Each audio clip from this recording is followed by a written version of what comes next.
Hello friends, आज की इस वीडियो में हम 4 से 5 साल की बच्ची के लिए समर फ्रॉक बनाएंगे। इसके लिए मैंने यहाँ पर ये प्रिंटेड कॉटन का कपड़ा लिया है। तो मेरे पास कपड़ा ज़्यादा रखा था, लेकिन मैंने ये पूरी फ्रॉक 1 मीटर कपड़े में बनाकर रेडी करी है। मेज़रमेंट मैंने पहले स्क्रीन पर दे दिया है, उसी के अकॉर्डिंग हम इसकी कटिंग करेंगे। तो सबसे पहले हम इसे एक साइड से इस तरह से फोल्ड करके रखेंगे, इसे बराबर से बिछा कर रखेंगे सलवटें निकाल कर।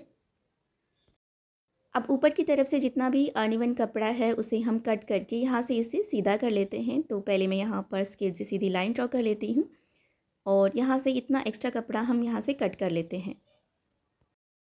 अब यहाँ से हम 11 इंच पर निशान लगाएंगे अपर पार्ट के लिए, क्योंकि इसके चोली वाला जो पार्ट है वो हम अलग से निकाल रहे हैं। यहाँ पर हमने 11 इंच पर निशान लगा लिया है। अब यहाँ से हम सीधी लाइन ड्रॉ करेंगे और इतना कपड़ा हम कट करके निकाल लेते हैं। अब इसे हम एक बार और फोल्ड करेंगे। तो अब हमारे पास ये फैब्रिक 4 लेयर में फोल्ड हो गया है। अब यहाँ से हम शोल्डर के लिए निशान लगाएंगे 5.25 इंच पर और आर्म होल के लिए निशान लगाएंगे 5.5 इंच पर। अब यहाँ से हम ऊपर की तरफ सीधी लाइन बना लेते हैं। चेस्ट राउंड हमारे पास में 22 इंच है, तो इसका 4th पार्ट हो गया 5.5 इंच। यहाँ पर हम मार्क करेंगे और यहाँ से 2 इंच हम एक्स्ट्रा ले रहे हैं सिलाई मार्जिन के लिए। अब यहाँ पर हम कमर के लिए निशान लगाएंगे, तो जितना भी वेस्ट राउंड हो उसका 4th करके मार्क करें और 1 इंच एक्स्ट्रा मार्जिन के लिए यहाँ पर मार्क करें। तो मैंने यहाँ पर भी 5.5 इंच पर मार्क करके और 1 इंच मार्जिन के लिए मार्क कर दिया है, क्योंकि छोटे बच्चे जो होते हैं उनकी चेस्ट और वेस्ट में ज़्यादा डिफरेंस नहीं होता है, इसलिए मैंने यहाँ पर 5.5 इंच पर मार्क करके और 1 इंच एक्स्ट्रा मार्जिन ऐड कर दिया है। और यहाँ से मैंने आर्म होल की शेप भी दे दी है फ्रेंच कर्व स्केल से। आपके पास नहीं हो फ्रेंच कर्व स्केल तो आप हाथ से भी हल्की सी राउंड शेप देते हुए शेप ड्रॉ कर सकते हैं। नेक विड्थ हम 2.25 इंच ले रहे हैं और यहाँ पर फ्रंट नेक के लिए हमने 3.25 इंच पर मार्क करा है। तो यहाँ पर हम पहले फ्रंट नेक की मार्किंग कर रहे हैं और यहाँ से भी हम नेक को हल्का सा राउंड शेप दे देते हैं। अब हम इसकी कटिंग कर लेते हैं। तो यहाँ पर साइड में हमने जो मार्किंग करी थी इसी से हम इसे कट कर लेते हैं। आर्म होल भी कट कर लेते हैं। अब हम दोनों पैनल को अलग कर लेते हैं। तो बैक पार्ट को हम यहाँ से निकाल देते हैं और फ्रंट पार्ट के लिए हमने यहाँ पर नेक की जो शेप बनाई थी इसी से हम इसे कट कर लेते हैं। तो ये हमने फ्रंट पैनल की चोली वाला पार्ट कट कर लिया है। अब बैक नेक की गहराई हम 1 इंच रख रहे हैं और विड्थ तो हम 2.25 इंच ही रखेंगे जितना हमने फ्रंट पार्ट में रखा है। यहाँ पर हल्की सी गोलाई देते हुए नेक की शेप बना लेते हैं। अब यहाँ से हम इसे कट कर लेते हैं। अब यहाँ से हम 2 इंच पर मार्क करेंगे, क्योंकि बैक साइड में हम यहाँ पर स्लिट बनाने वाले हैं। यहाँ पर हल्की सी शेप बना लेते हैं और इसे यहाँ से कट कर लेते हैं। ये हमने बैक पार्ट भी कट कर लिया है। अब इसे हम साइड में रख देते हैं और यहाँ पर जो कपड़ा है इसे हमें ऐसे फोल्ड करके रखना है। ऊपर की तरफ ये जो एक्स्ट्रा कपड़ा है इसे हम कट करके निकाल देते हैं। इसमें से हम गला और आर्म होल बनाने के लिए उरी पट्टियाँ निकाल लेंगे। अब यहाँ से हम 15 इंच पर निशान लगा रहे हैं। अपर पार्ट की लेंथ हमने 11 इंच रखी थी, तो 1 इंच सिलाई में चला जाएगा तो उसकी लेंथ तैयार हमारे पास 10 इंच मिलेगी। उसी के अकॉर्डिंग हमने नीचे वाले पार्ट में सिलाई मार्जिन ऐड करते हुए 15 इंच पर मार्क करके इसे कट कर लिया है, जिससे कि फ्रॉक की तैयार लंबाई हमारे पास 23 इंच आ जाएगी। अब यहाँ से साइड से भी हम इसे कट करके अलग कर लेते हैं। ये हमने 2 पीस कट कर लिए हैं। इन्हें हम चोली वाले पार्ट के साथ में अटैच करेंगे इस तरह से, और साइड में जो एक्स्ट्रा कपड़ा है ना उसमें हम गैदरिंग देते हुए इसके साथ में इसे स्टिच करेंगे। अब हम इसकी स्टिचिंग करेंगे। तो सबसे पहले हम बैक पार्ट का गला तैयार कर लेते हैं। तो यहाँ पर जो हमने स्लिट बनाई है इसे हम सबसे पहले रेडी कर लेते हैं। तो यहाँ पर हमने जो फ्रंट नेक कट करा था उसमें से जो कपड़ा निकला था उसी से हम ये स्लिट रेडी करेंगे तो इसे हम ऐसे फोल्ड करेंगे, सेंटर पर छोटा सा कट लगाकर मार्किंग करेंगे और इसे बराबर से रखते हुए हम यहाँ पर सिलाई लगा लेते हैं।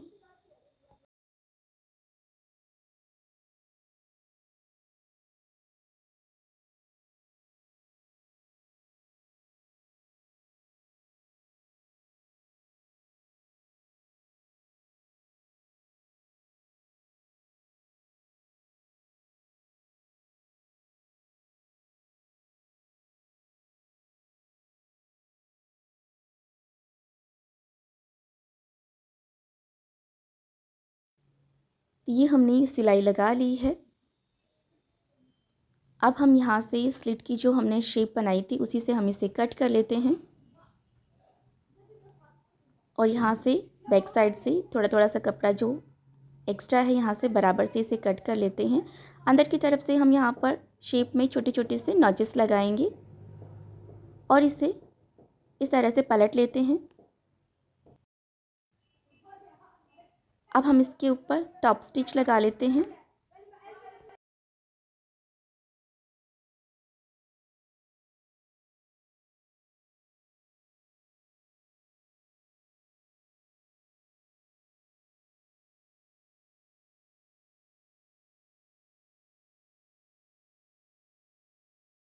ये हमने टॉप स्टिच लगा ली है। अब यहाँ से एक्स्ट्रा फैब्रिक को बराबर से कट करेंगे और यहाँ पर भी इस पर छोटे छोटे से कट लगाएंगे कपड़े पर और इसे अंदर की तरफ फोल्ड करते हुए हमें इसके ऊपर यहाँ से सिलाई लगा लेनी है। आप चाहें तो हाथ से तुरपाई भी कर सकते हैं।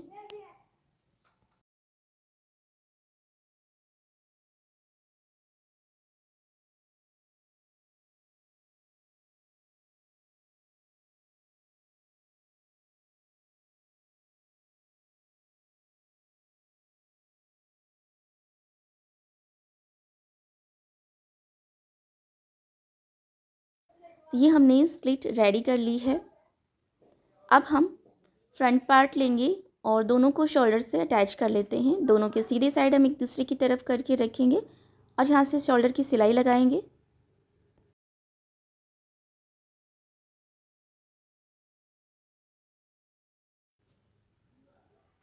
अब यहाँ पर हम इंटरलॉक के लिए जिग-जैग स्टिच भी लगा रहे हैं। अगर आपके पास इंटरलॉक की सुविधा हो तो इंटरलॉक कर लें या फिर ऐसे ही आप डबल सिलाई लगा लें, जिससे कि सिलाई यहाँ से मजबूत हो जाएगी।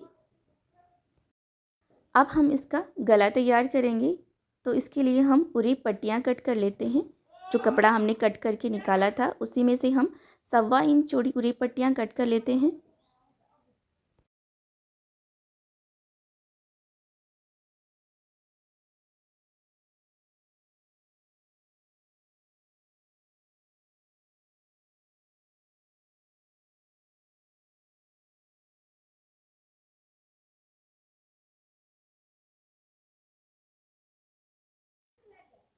अब हम इन उरेब पट्टियों पर जोड़ लगा लेते हैं।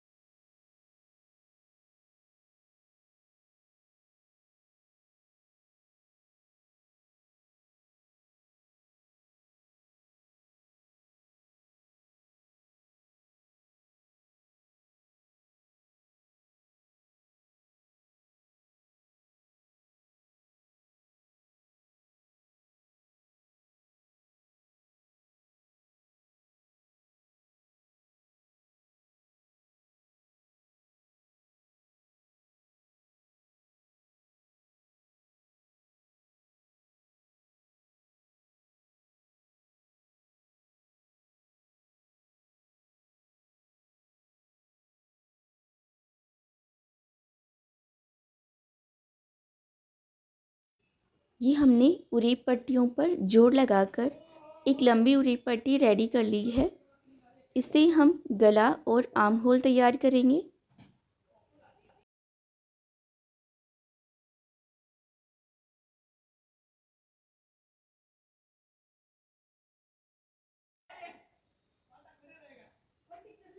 अब यहाँ से हम इसके ऊपर सिलाई लगाना स्टार्ट करेंगे। यहाँ से आधा इंच पट्टी एक्स्ट्रा बाहर की तरफ निकालते हुए हमें इसके ऊपर यहाँ से सिलाई लगाना स्टार्ट करना है। सिलाई लगाते समय ध्यान रखना है, आपको गले को या उरी पट्टी को खींचना नहीं है। दोनों को बराबर से पकड़ते हुए इसके ऊपर सिलाई लगा लेनी है।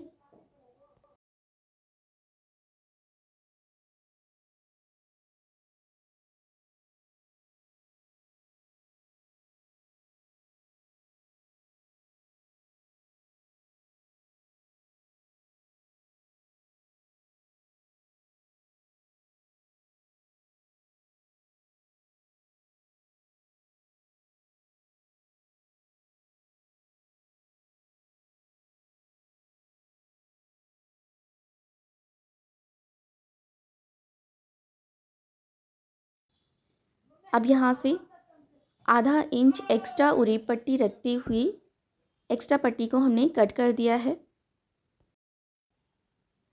अब बैक साइड में हम बटन लगाएंगे जहाँ पर हमने स्लिट बनाई है। तो लूप के लिए मैं यहाँ पर ये पतला इलास्टिक है, ये डबल करके मैं यहाँ पर लगा रही हूँ। अगर आपके पास ऐसा इलास्टिक नहीं हो तो आप कपड़े की डोरी बनाकर भी लगा सकते हैं। तो मैंने इसे डबल करके यहाँ पर एक लूप जैसा बना लिया है। और अब देखिए, जहाँ पर हमने आधा इंच एक्स्ट्रा कपड़ा रखा था उसे अंदर की तरफ फोल्ड करते हुए पूरी पट्टी को ऐसा डबल फोल्ड करेंगे इसके ऊपर, और ऐसे बराबर से पकड़कर हम इसके ऊपर सिलाई लगाएंगे। तो इलास्टिक को हमने अंदर की तरफ दबा लिया है। अब यहाँ पर इलास्टिक के ऊपर हम अच्छी तरह से सिलाई लगा लेते हैं जिससे कि यहाँ पर ये पक्का हो जाए। अब पूरी पट्टी को इस तरह से डबल फोल्ड करते हुए हम गला तैयार करेंगे।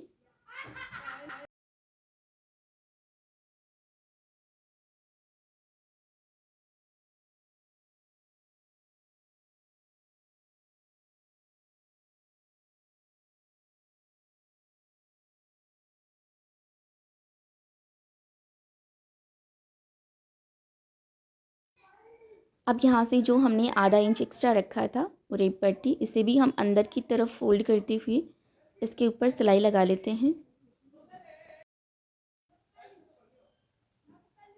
ये हमने गला तैयार कर लिया है।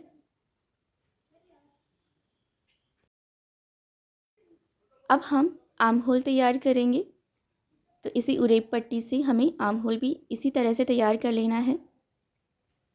यहाँ पर भी हम उरेब पट्टी को स्टिच करते समय बिल्कुल भी खींचेंगे नहीं, इसे बराबर से रखते हुए इसके ऊपर सिलाई लगा लेनी है। एक्स्ट्रा पट्टी को हम यहाँ से कट कर देते हैं।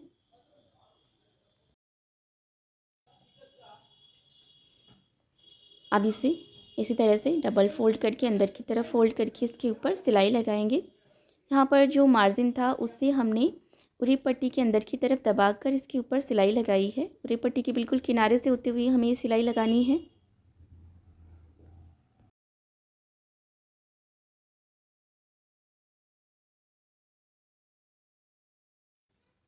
तो ये हमने फिनिशिंग से एक साइड का आर्म होल भी तैयार कर लिया है।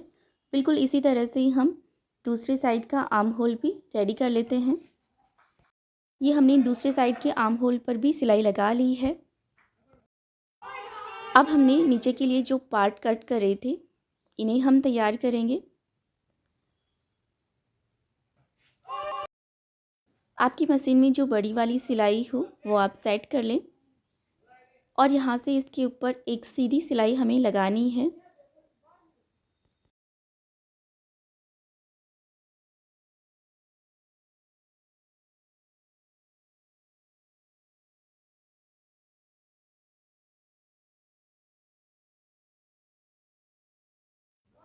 तो ये हमने एक सीधी सिलाई लगा ली है और यहाँ पर थोड़ा सा एक्स्ट्रा धागा रखते हुए हम इसे कट कर लेते हैं। तो यहाँ पर हमारे पास में 2 धागे हैं, तो इनमें से हम एक धागा पकड़कर खींचेंगे।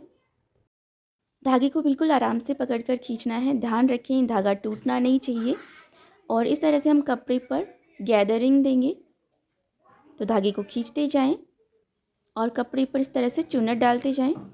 इसी तरह से हम दूसरी साइड से भी धागे को पकड़कर खींचेंगे और इसमें गैदरिंग देंगे।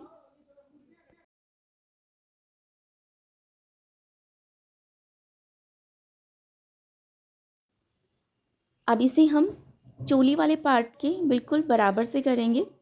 तो यहाँ पर हम इसे नाप लेते हैं, इसके बराबर से करना है। तो यहाँ पर गैदरिंग थोड़ी हमने ज़्यादा दे दी है, तो इनको हम निकाल लेते हैं। तो इसे बराबर से सेट कर लेते हैं।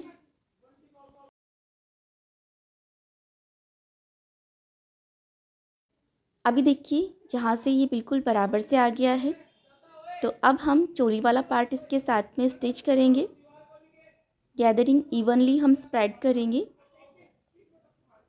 साइड में हम जितना सिलाई मार्जिन में दबाएंगे वहाँ पर हमने गैदरिंग नहीं दी है, हमने बिल्कुल बीच बीच में गैदरिंग ज़्यादा दी है। और यहाँ से इसे बराबर से पकड़ते हुए इसके ऊपर सिलाई लगानी है। तो दोनों के सीधे साइड हमने एक दूसरे की तरफ करके रखे हैं और लगभग आधा इंच कपड़ा सिलाई में दबाते हुए हमें यहाँ पर सिलाई लगा लेनी है।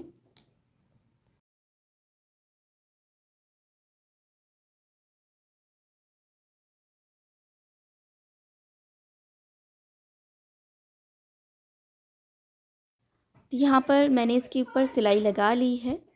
अब मैं यहाँ से इसके ऊपर डबल सिलाई लगा रही हूँ जिससे कि सिलाई यहाँ पर मजबूत हो जाएगी।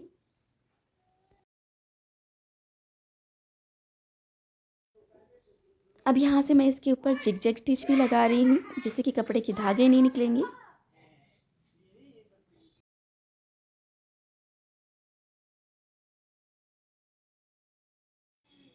तो देखिए हमने चोली के साथ में नीचे वाला पार्ट भी फिनिशिंग के साथ में अटैच कर लिया है। बिल्कुल इसी तरह से दूसरा पार्ट भी हम अटैच कर लेते हैं।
ये हमने दूसरा पार्ट भी अटैच कर लिया है। अब हम इसके ऊपर साइड की सिलाई लगाएंगे। तो इसे बराबर से पकड़ कर रखेंगे। यहाँ से हम इसे पिन अप कर लेते हैं और यहाँ पर जो चोली वाली सिलाई है दोनों पार्ट की उसे बिल्कुल बराबर से मिलाकर पकड़ेंगे, पिन अप कर लेते हैं और यहाँ पर हम मार्किंग कर लेते हैं। तो ऊपर की तरफ हमने 2 इंच यहाँ पर मार्जिन रखा था और कमर पे हमने 1 इंच मार्जिन रखा था। तो ये हमने मार्किंग कर ली है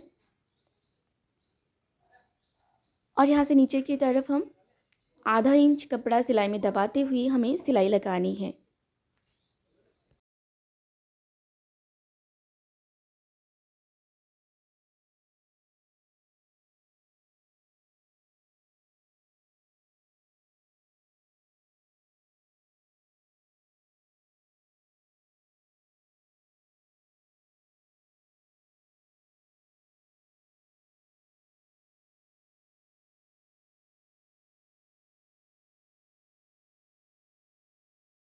बिल्कुल इसी तरह से हम दूसरे साइड भी साइड की सिलाई लगा लेते हैं।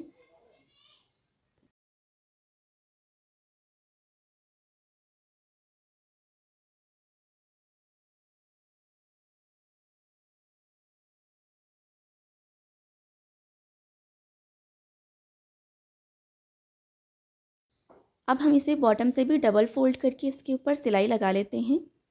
तो जितना भी आप बॉटम के लिए मार्जिन रखें उतना इस तरह से फोल्ड करें और इसके ऊपर सिलाई लगा लें पूरे राउंड में।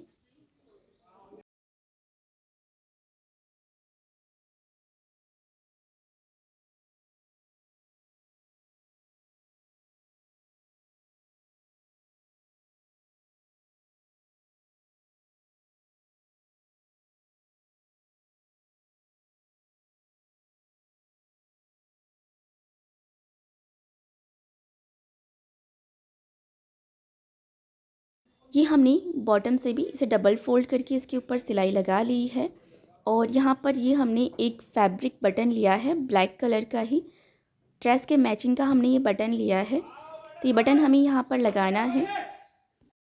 एक साइड हमने लूप बना लिया है बटन लगाने के लिए और दूसरे साइड हमें ये बटन लगाना है। तो आप कोई भी फैब्रिक बटन ले सकते हैं या फिर कोई भी फैंसी बटन लगा सकते हैं, और अगर आपके पास वो भी नहीं हो तो आप सिंपल बटन भी लगा सकते हैं। बैक साइड में हमने ये स्लिट इसलिए बनाई है क्योंकि हमने नेक कम रखा है बैक साइड में, और आप यहाँ से ये बटन खोलकर बच्चे को पहना देंगे तो पहनाने में आसानी रहेगी। और पहनाने के बाद में फिर से बटन लगा दें, जिससे कि ये दिखने में भी अच्छा लगेगा। तो देखिए ये हमने बटन लगा लिया है, और अब इस लूप में हम ये बटन इस तरह से फंसा लेंगे, तो दिखने में बहुत ही अच्छा लग रहा है। तो इस तरह से ये बैक साइड में डिज़ाइन बन गई है।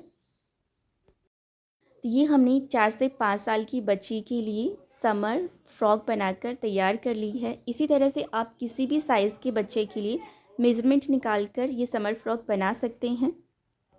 अगर आपको हमारा आज का ये वीडियो अच्छा लगा हो तो इसे लाइक और शेयर, और इसी तरह के और नए वीडियो देखने के लिए हमारे चैनल को सब्सक्राइब भी ज़रूर कीजिएगा।